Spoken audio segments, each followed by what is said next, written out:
Ještě spí a spí a spí zámek šikový. Žádný princ tam v lesích ptáky neloví. Ještě spí a spí a spí dívka zakletá. U lůžka jí plana růže rozkvétá. To se schválně dětem říká,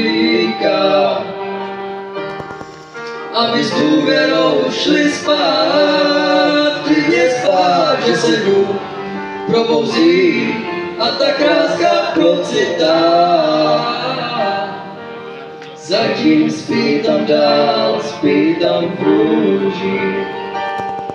Kdo jí kus, tak kusům dá, kdo jí zachrání.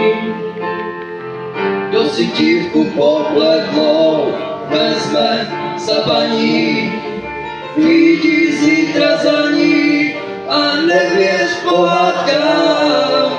Žádný princ už není, ty musíš tam jít sám.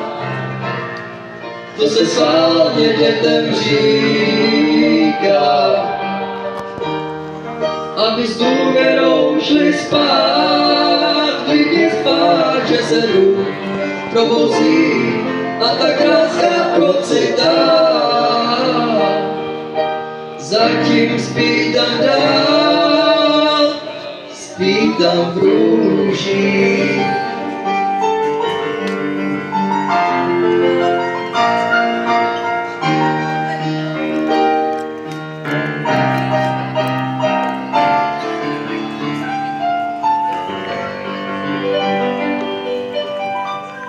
Děkujeme moc.